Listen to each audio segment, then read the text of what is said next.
Trump announced that India promised to stop buying oil from Russia, but now India's foreign ministry says it's not aware of a phone call between India's Prime Minister and President Trump yesterday. NTD's international correspondent Arian Pazdar has the latest. He's assured me there will be no oil purchased from Russia. I don't know, maybe that's a breaking story. Can I say that? Would you say? There will be no oil. He's not buying his oil from Russia. It started. President Trump on Wednesday night said that Indian Prime Minister Narendra Modi told him the country will stop buying oil from Russia. According to Trump, the reassurance was made during a phone call between himself and Modi. Now on Thursday, India's foreign ministry said this. I am not aware of any conversation yesterday between the two leaders.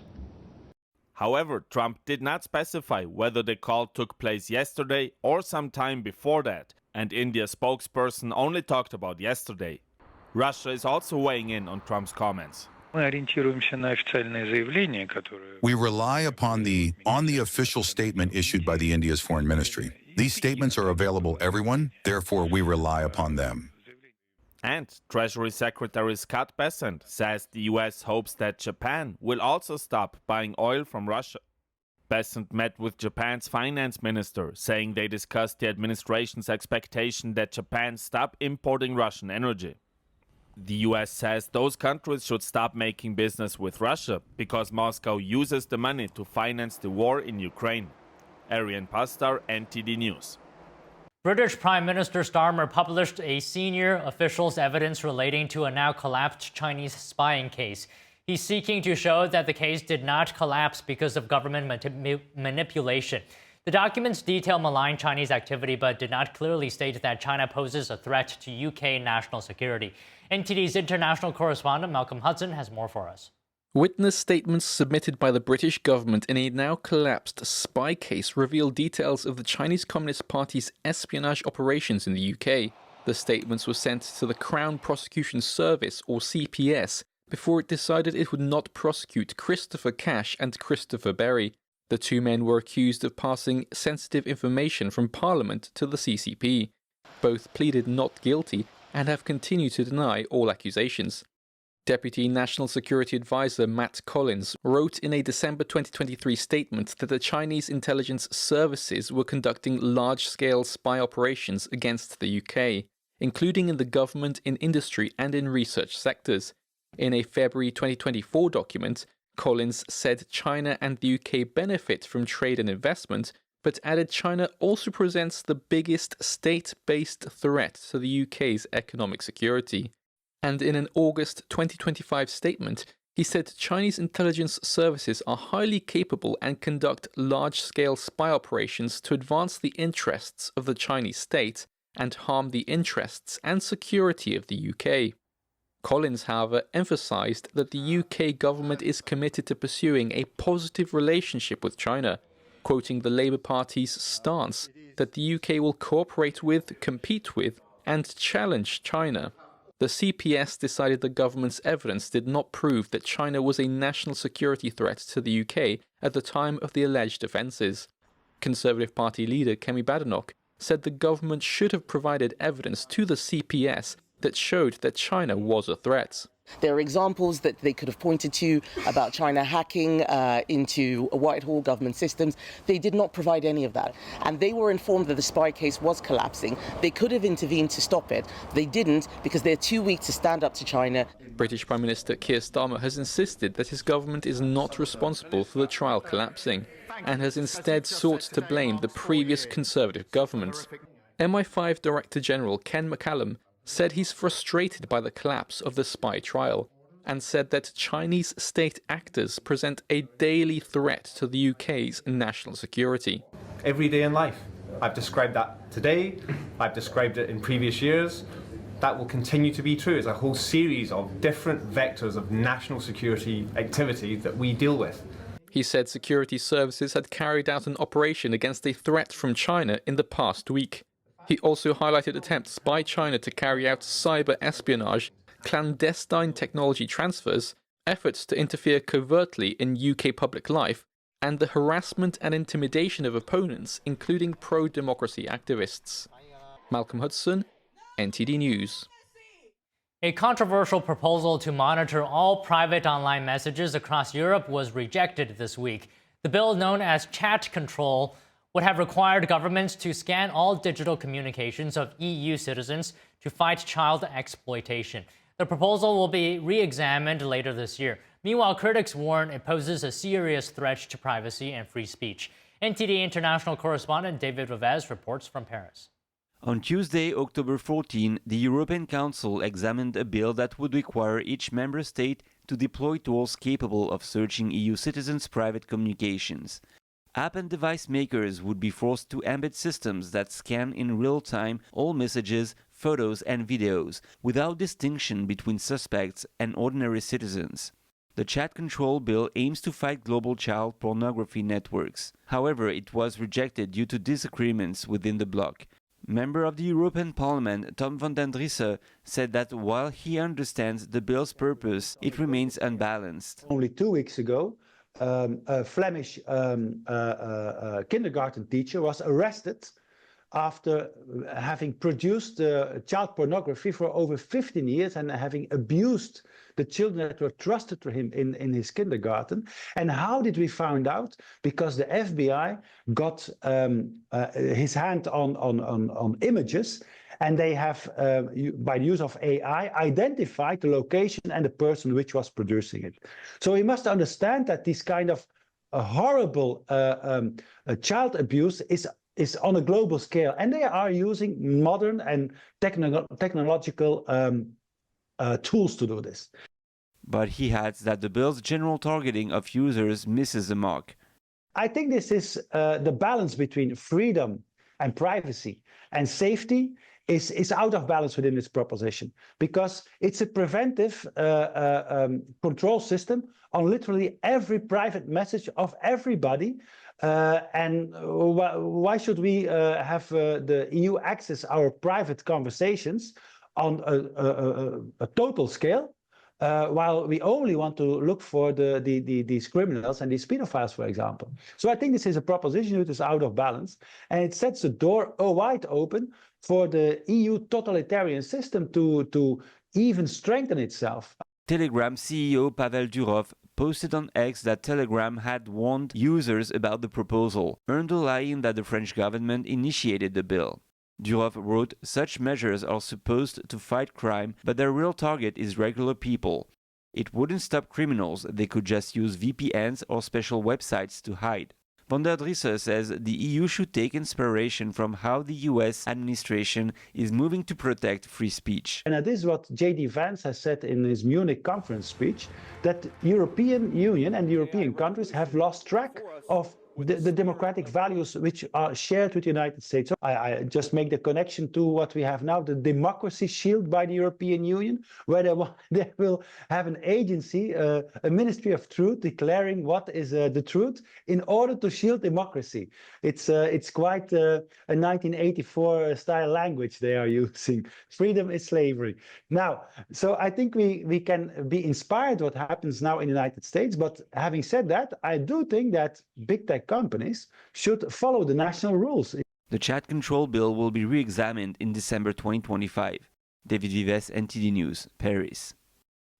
EU leaders have been calling for the building of a drone wall after some 20 Russian drones entered Polish airspace last month, followed by drone incidents over airports in Denmark and Germany.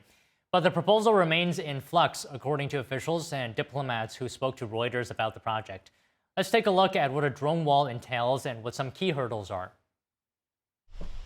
After Poland shot down Russian drones that entered its airspace in September, several other drone-related incidents across Europe have left EU leaders increasingly anxious about airspace protection. They're urgently calling for a defense system, throwing out terms like a drone wall. Propose immediate actions to create the drone wall. But the proposal remains in flux, diplomats and officials have told Reuters. So what is a drone wall and how would it work? Such a defense system would detect incoming drones and be able to counter them. It's about integrating all of your air defense assets to work together in tandem, from ground radars, fighter jets, cheap interceptor drones, missiles, the whole range of capabilities and electronic warfare to jam these drones, all working in tandem around the clock Tola says cost effectiveness is key. For the Poland incursion on September the 9th, NATO deployed F-35 and F-16 fighter jets, helicopters and a Patriot air defense system collectively worth billions of dollars. The Russian drones they were responding to cost a tiny fraction of that price. You just can't be firing hundreds or even thousands of $1 million or $500,000 missiles at these drones that generally cost about $50,000 each. That would be the Russians imposing a huge cost on us. Tola says technologies such as cheap interceptor drones and lasers exist already, but have yet to be scaled up. The EU initiative is a test of its ambitions to play a greater role in defence, which traditionally falls to national governments and NATO. And it's a challenge to Europe's ability to take more responsibility for its own security, as demanded by Donald Trump and many US presidents before him. The proposal is also caught up in a power struggle over who should control. And President Trump is having a press conference right now. Let's tune in. But it went very well. We're here today to announce a historic victory for American women, mothers, and families. With the actions I will outline this afternoon will dramatically slash the cost of IVF and the treatment and many of the most common fertility drugs. For countless millions of Americans, prices are going way down, way down. I want to thank Libby Horn, who is the Senior Vice President of Fertility of EMD Serrano. So I want to thank you. Let's see here. That's what I thought. I thought it was you. Thank you, Libby, very much. And let me also thank the Secretary of Health and Human Services, Robert F. Kennedy, Jr., whose wife destroyed the people on The View yesterday. I have to say that. I'm not going to ever get into an argument with her. And you've decided, you learned that a long time ago, right? She did a great job, actually. Secretary of Commerce, Howard Lutnick. Thank you, Howard. Secretary of Labor, Lori Chavez de Rima. Thanks, Lori. Howard, thanks. CMS Administrator, Dr. Mehmet Oz, who's fantastic guy, and he's done really well. FDA Commissioner Marty McCary. Thank you, Marty. Senator Katie Britt, who got me started with this whole thing when she called up to say there was a bad ruling by a judge, right? We got to do something, sir, and we did it very quickly. Probably in 24 hours it was done. Congressman Richard Hudson, a great guy, and his wife Renee. Richard, hi, Richard. And advocate Samantha Bush, who's a very respected person. For years, American couples struggling with infertility have faced crushing costs in their quest to start a family, and IVF is among the most expensive treatments of all. A single round of IVF in the United States can cost up to $25,000, can actually go a lot higher than that. And many couples require multiple rounds for a successful pregnancy. A major reason for these high prices is the excessive cost of the drugs involved. The number one fertility drug used in IVF is currently 700% more expensive in the United States than the rest of the world. And, you know, we're ending all of that. It's called favored nations, and we're ending it, and we're ending it pretty fast. Nobody thought we'd be able to do it, and we've done it. Drugs are going to come down. Drug prices are coming down 400%, 200%, 600%, numbers that nobody's ever seen before. Great for Medicare, Medicaid, even Social Security. Great for everything, I think, Dr. Oz. So it's something that's, to me, it's very exciting. I'm bugging him and Bobby all the time. How are we doing with that? And we're doing really good, Bobby. Right? It's really going good. Other countries are agreeing to it, because if they don't, we put tariffs on them, and then they agree. So it's amazing. It's amazing how that worked out. But as an example, in London, you'd buy a certain drug for $130, and even less than that, I guess, $88 as of a count a month ago. And in New York, you pay $1,300 for the same thing. So now we're going to be paying, instead of $1,300, you'll be paying about $150. And they'll be paying $150 too. We're going to pay the same thing. Favored nations. It's beautiful. It's a beautiful thing. And we've been ripped off by the whole world for a long period of time. One of the most popular fertility drug regimens costs over $5,000 per cycle, as an example. Wow. Largely as a result of these unsustainable prices, 70% of the employers do not offer insurance that covers IVF. Therefore, most couples with fertility challenges are paying these costs entirely out of their own pockets, which is not really possible to do. Oh, look who we have. Look at that, the great Maria Bartiromo. I didn't know. Did you get put into the regular pool pack? That's very good. Yeah, that's good. Nice to see you. I'm doing an interview with her in a little while. In the Trump administration, we want to make it easier for all couples to have babies, raise children, and start the families they've always dreamed about. That's why today I'm pleased to announce that after extensive negotiations, EMD Serrano, the largest fertility drug manufacturer in the world, has agreed to provide massive discounts to all fertility drugs they sell in the United States, including the most popular drug of all, the IVF drug Gonal-F. So it's Gonal-F. Is that a proper pronunciation? Close enough, right? Gonal-F.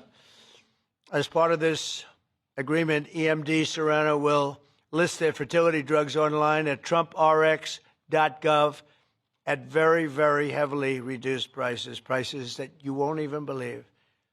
And ultimately, that's because of the favored nations. In addition, the FDA will be working with the company to expedite review and approval of another common fertility IVF drug, and currently it's selling in Europe. It's Pergoveris. And that's a sounding nice name.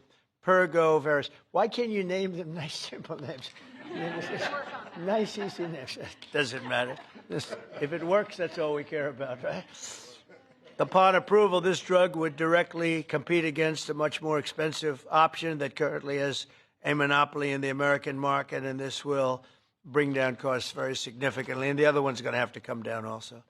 Finally, EMD Serrano has agreed that all future drugs and everything that it develops and sells in the United States will be offset at most favored nation prices. I've been after this for a long time, and we started the process in the last administration, and then we had a little thing called COVID that came up. We had to focus on that, did a good job on that too.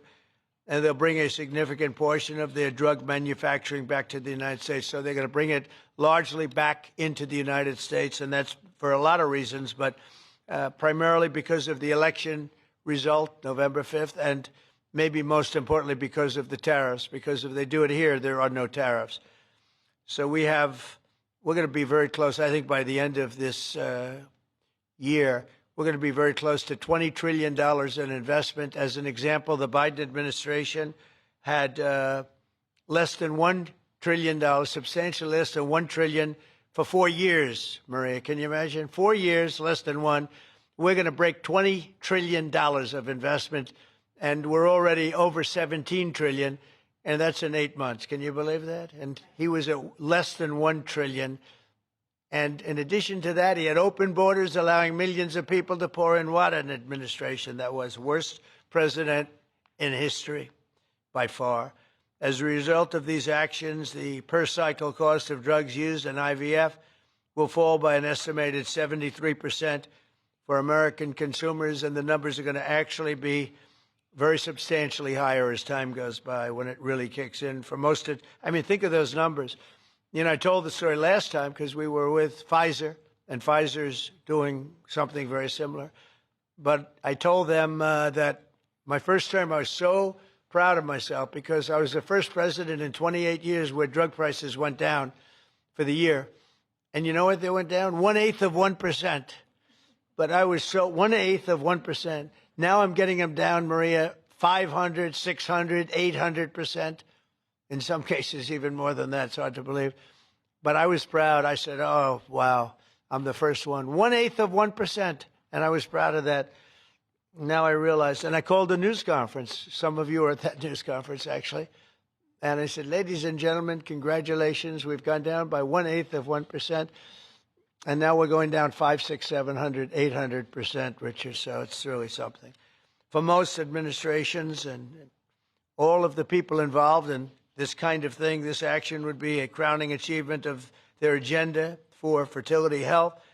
But for us, it's really just the beginning. It's just a start. It's one of many things we're doing. Today, we're also taking historic steps to vastly expand access to insurance coverage for fertility care, including IVF, something that, as you know, was not covered. Effective immediately, for the first time ever, we will make it legal for companies to offer supplemental insurance plans specifically for fertility. That's never been done before. We're signing it in today with what we sign.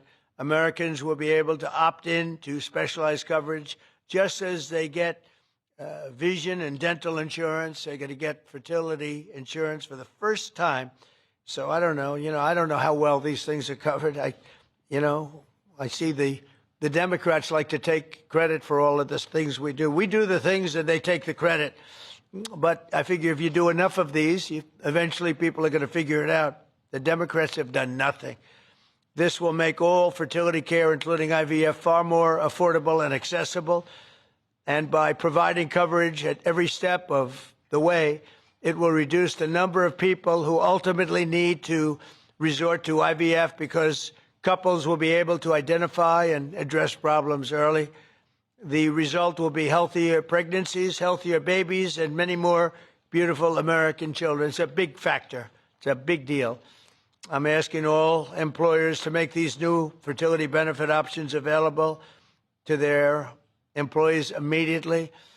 The initiatives I've just announced are the boldest and most significant actions ever taken by any president to bring the miracle of life into more American homes. And I will say Katie was great. As you know, she's a great senator from Alabama. She's the first one that told me about this. I had not known too much about it, and we worked very rapidly together, didn't we, though?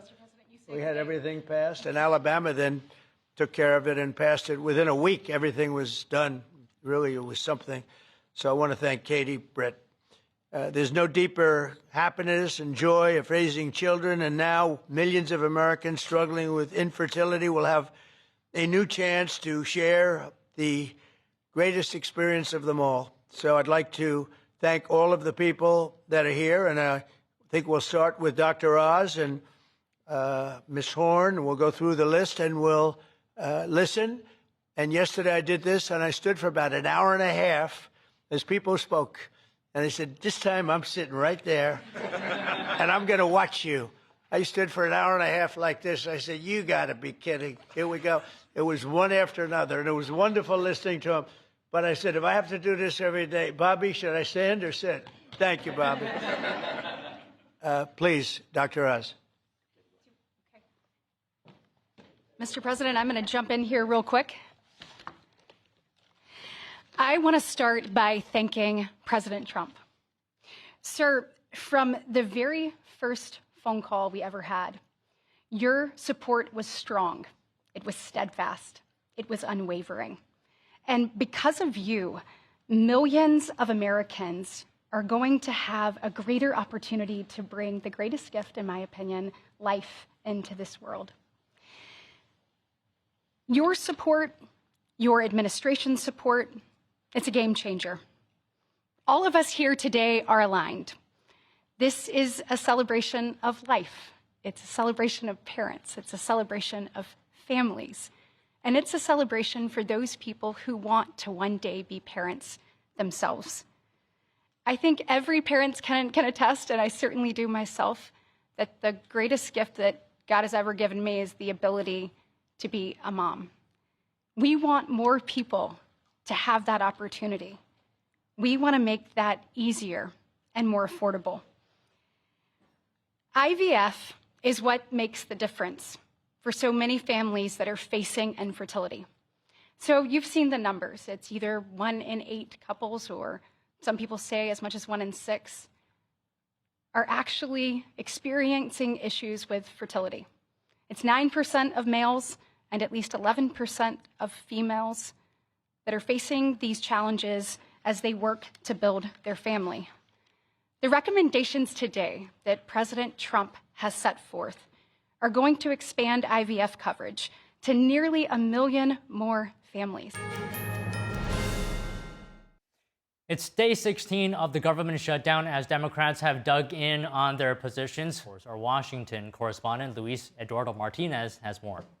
Continue to maintain the position. We will sit down, have a bipartisan discussion to reopen the government, to address the Republican health care crisis, and to enact a spending agreement that actually makes life better for the American people. Because the American people are suffering. Democrats maintain that they will not consider reopening government unless their policy demands are met. This despite the fact that the lapsed levels of government funding were set by Democrats, and despite the fact that the health care program that they allege is not providing for the American people and which has enhanced health care tax credits expiring by the end of the year was established and set by Democrats. We are not asking Democrats to swallow any new Republican policies. We're not asking them to swallow any partisan policy riders. We're simply asking them to extend current funding levels for a few weeks while we work on full-year appropriations. The Republican proposal to reopen government would extend current levels of government funding to allow for a regular appropriations process that would also include negotiations addressing Democratic health care concerns. We're going to debate and discuss that. And there are debates and discussions going on our side of the aisle and on theirs. But to get everybody together and build that consensus is not possible until we get the government operating again and we stop holding. I get very upset about that. We stop holding the American people hostage for these ridiculous political games.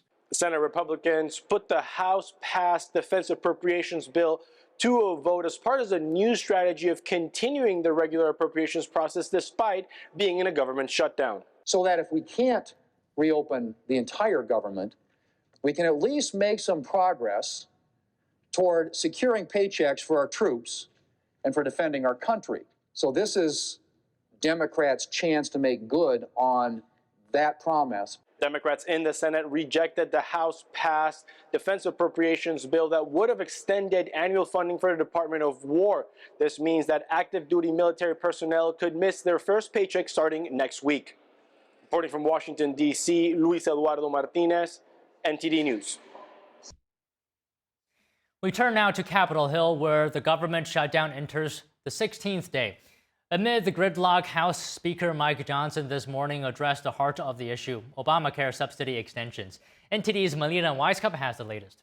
Senate Majority Leader John Thune says he offered Senate Minority Leader Chuck Schumer a vote to extend Obamacare subsidies. Remember, this is a key issue that Democrats have during this government shutdown showdown. But Thune says Schumer rejected this, instead insisting a guarantee that these subsidies will pass. Instead of just a simple vote that's likely to fail because of Republican pushback. Now, House Speaker Mike Johnson was asked this morning if he would mirror Thune's approach and offer a similar vote to House Democrat leader Hakeem Jeffries. He didn't say no, but he also highlighted the complexity of the issue and the fact that there are various opinions on Obamacare to begin with. Watch both Speaker Johnson and Chuck Schumer this morning. I said none of us can guarantee an outcome on that. I have said consistently all along, this is part of the deliberative process. We're going to debate and discuss that. It's a very complicated, complex matter. There are no income caps on that. By the way, did you know if you're a hardworking taxpayer, middle-class earner, and your family's struggling to put food on the table, did you know that you are subsidizing wealthy people's health care with that subsidy? You probably didn't. Premiums have risen by some estimates 60% since Obamacare was enacted into law in 2010. There's no way to repeal and replace it because it's too deeply ingrained right now. We have to improve it. They say there's nothing to negotiate. That's got to change soon. Has to, for the sake of the American people. Democrats want to reopen the government as soon as possible so people can get back to work, so government services are not interrupted. But we need to fix the ACA premiums right now. Now, senators this afternoon voted once again for a 10th time on the Republicans' proposal to reopen the government. It failed yet again, failing to get the Democrat support that it needed. Now, as far as negotiations go, the fact that Thune said Schumer rejected his proposal to have a vote on Obamacare subsidies indicates that any attempt at negotiations are hitting up against a brick wall at this point, making it appear that this government shutdown could last for a lot longer. Reporting from Washington, D.C., Melina Weisskopf, NTD News. Social Security beneficiaries have been assured that their monthly checks will continue to arrive. Joining us to discuss is Anthony Esposito, CEO of Ascalon 6 Capital. Good afternoon to you, Anthony. I want to start off with this. What makes these payments, Social Security payments, safe even during a government shutdown? And what if it's a prolonged one? Yeah, so the payments, thank you so much for having me. The payments are safe here because they're funded through the Social Security Trust Fund. We make those payments personally as citizens working in the country. Every time we get paid, we're making a payment to that fund. That fund in return is paying out to the recipients of Social Security. And as you move along, there should be money left in the fund, ideally, for those of us that are paying today. So we don't need appropriations. We don't need anything from Congress at this point. The fund is liquid, and the fund is making payments and will continue to do so, even if the government shutdown continues for the foreseeable future. But we're seeing furloughs on the Social Security Administration's workforce, right? Is there going to be impact of that? Yeah, so they have about, the last number I heard was just over 6,000 employees of Social Security have been furloughed. So with that, there will be a decrease in service, right? Advancing cases, complaints, moving forward on adjustments, or things of that nature. The payments will continue to go out. The service, the level of service that you'll see from Social Security will definitely decrease because there's much less people working there. And that, again, is a reason that we should be coming to the table and getting this CR passed so that we can reopen the government, get to a better place as services are restored to the United States citizens. And can you speak to what is the current financial health of the Social Security Trust funds? Is there any circumstance where the payments could actually be disrupted? Currently, no. The payments look solid. From everything that I see and everyone I've spoken to, the payments look solid. And the shutdown right now, there's no expectation that payments will be disrupted at any time during this shutdown. I don't see any possibility personally that we go long enough where there is a real disruption of payments. Okay, so are the funds enough to last, well into the future? Do Americans need to worry about their payments getting smaller? No, not in the foreseeable future. I think the first time that there was a shutdown of the government under Trump was his first term. We went for 35 days. There was a minimal hit to GDP at that point in economic activity. The stock market was actually up 10%. We came through just fine, and there was no pause in Social Security payments at that time. I would expect that we're running through the same playbook this time on all counts, in particular Social Security payments. Okay.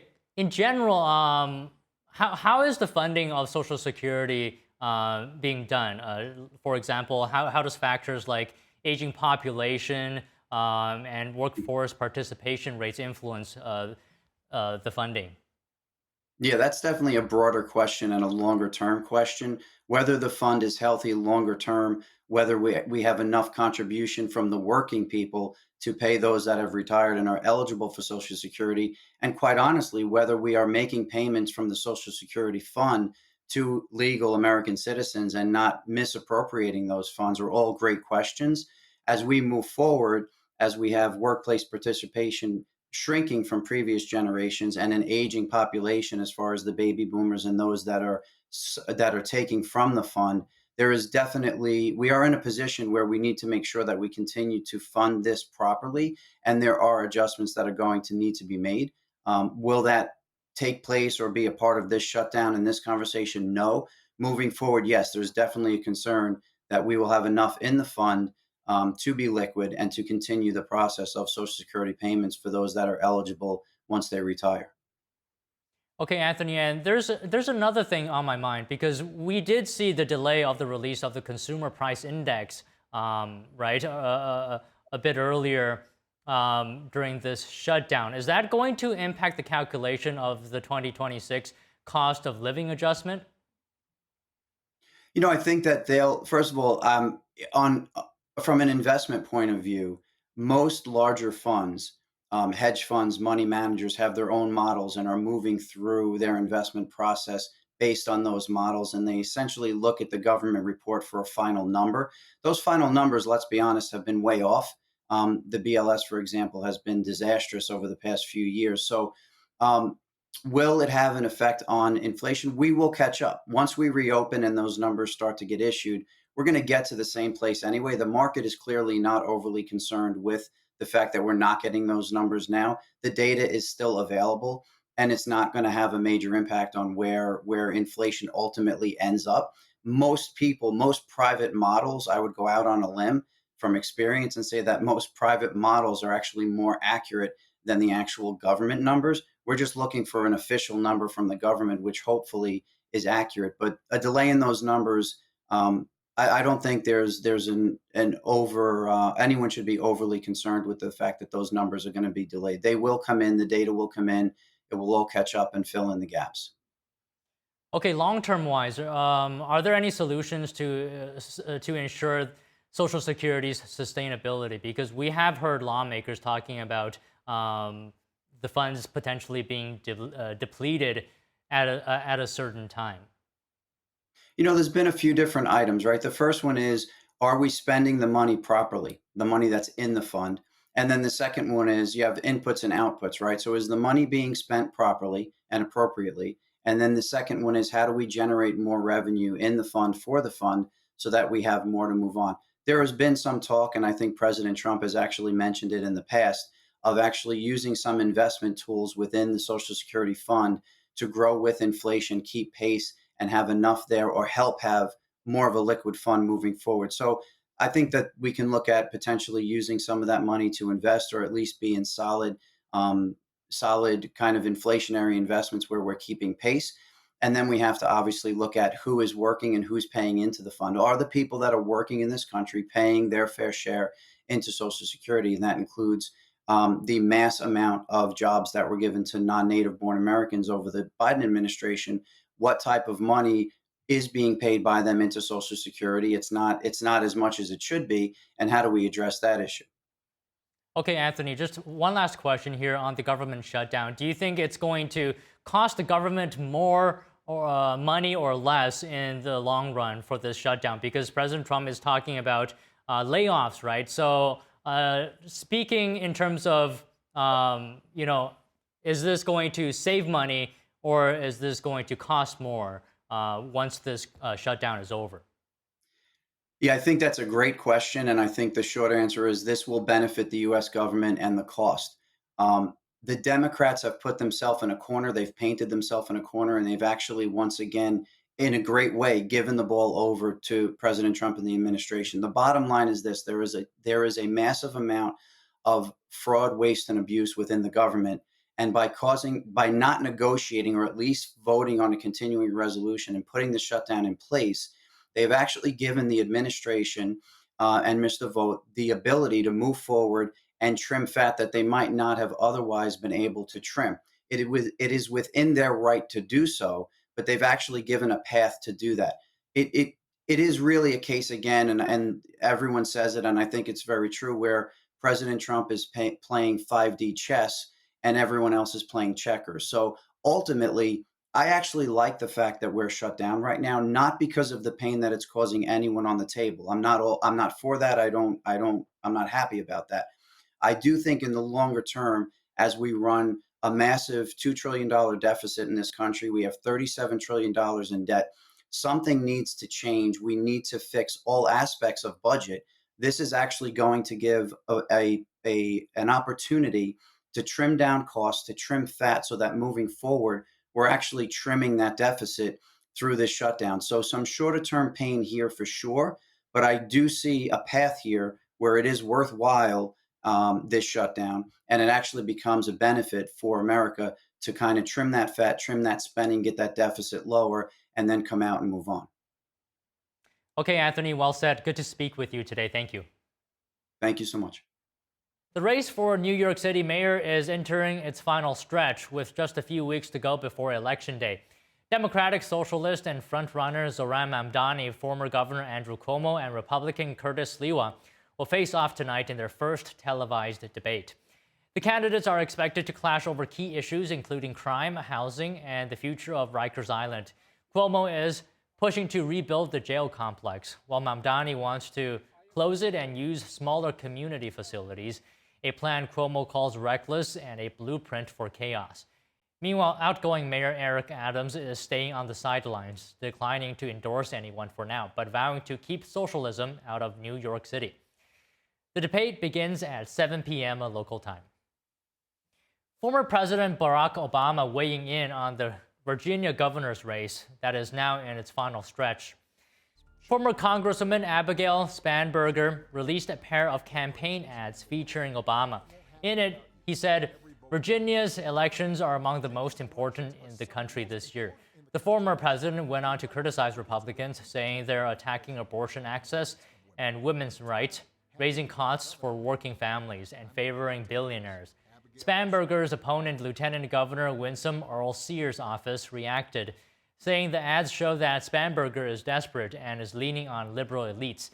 The Virginia race is only one of 2 gubernatorial elections this November. It's being viewed as a bellwether for next year's midterms.